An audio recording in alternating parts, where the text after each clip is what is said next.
Hey, congratulations, you've decided to buy a home. Now you're going to get a mortgage for most of it, but you know you're going to need some cash.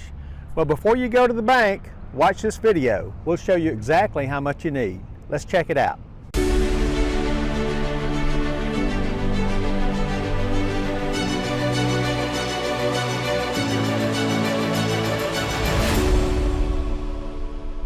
Our home market is driven by jobs coming into the Huntsville area. We have more jobs than we have homes, more people looking for homes than we have homes to sell. Our inventory is at historically low levels. With interest rates at historically low levels, you can see how the buyers are stacking up with just a few homes to look at. Every home we have that is move-in ready, or even today close to move-in ready, has multiple offers. And I don't mean just one or two or three offers. I'm talking about 10 or 15 or 20 offers.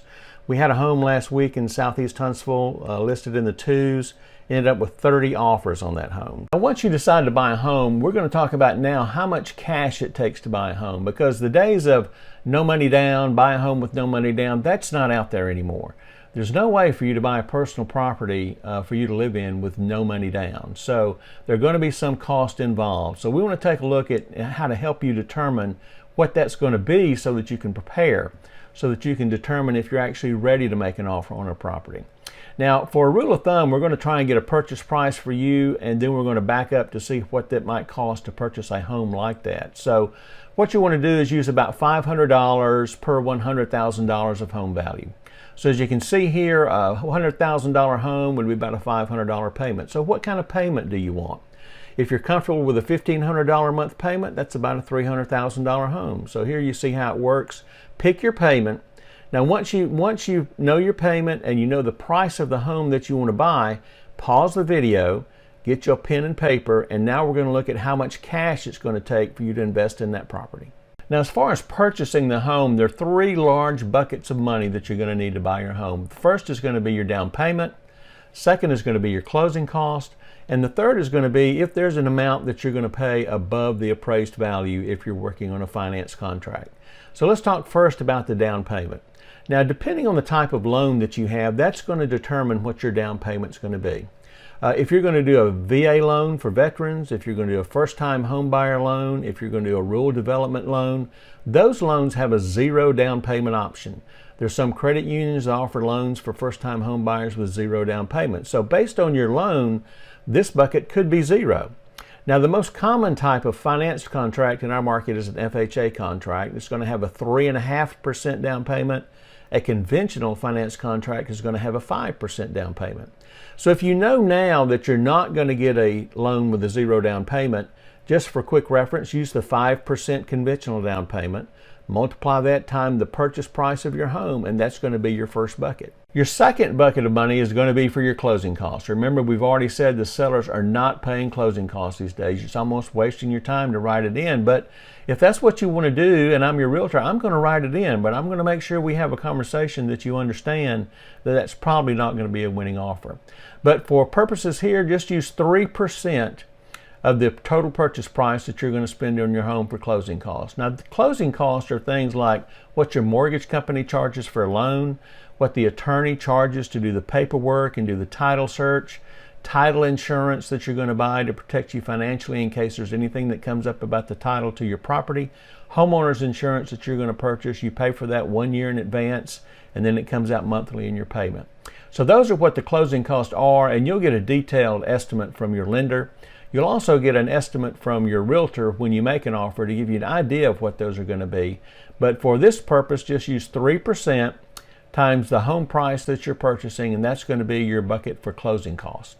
Now, if you've decided that you really want this home and you're willing to pay a little more than the appraised value, this is going to be your third bucket of funds. How much are you willing to pay above the appraised value? The reason you have to calculate this is because if you're financing the mortgage, your loan is based on the appraised value of the home. So if you have a 5% down payment, your bank or your mortgage company is going to loan you 95% of the appraised value of the home. But if the price that you've agreed to is more than the appraised value, you'll have to make up that difference.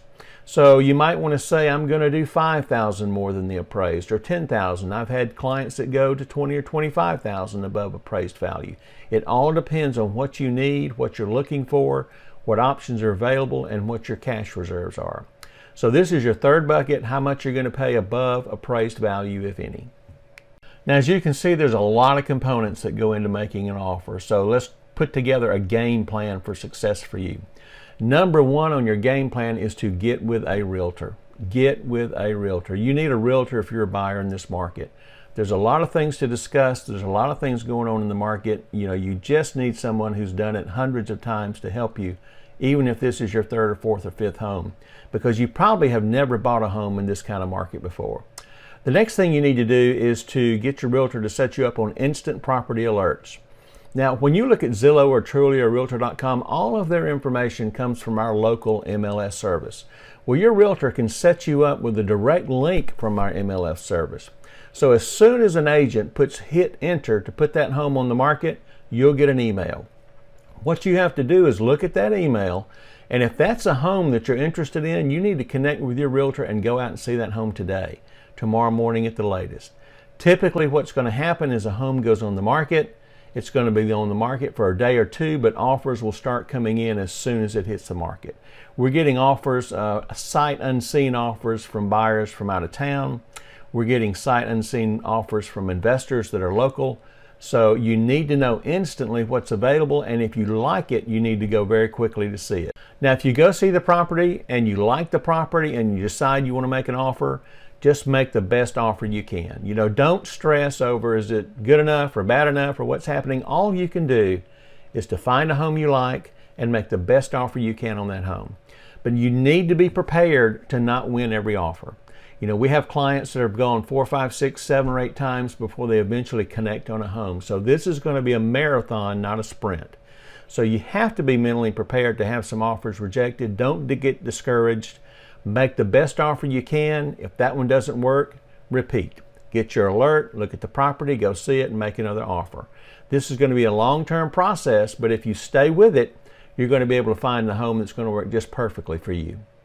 Now, if this information has been helpful to you, hit the like button below. That way we can share it with other people that might help. If you're ready to make an offer and you don't have a realtor, connect with us and let us help you. We've written hundreds of offers. We've had them accepted. Now, we've, like everyone else, have had offers that have not been accepted, but that's just part of the process. But we'd love to work with you on your new home purchase, whether it's your first home or whether it's your 10th home. We can be a big service to you, and it doesn't cost you anything to use us as a representative.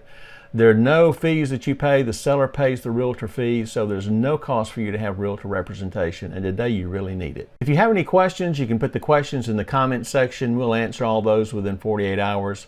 Thanks for watching this video, and let's go out and make it a great day.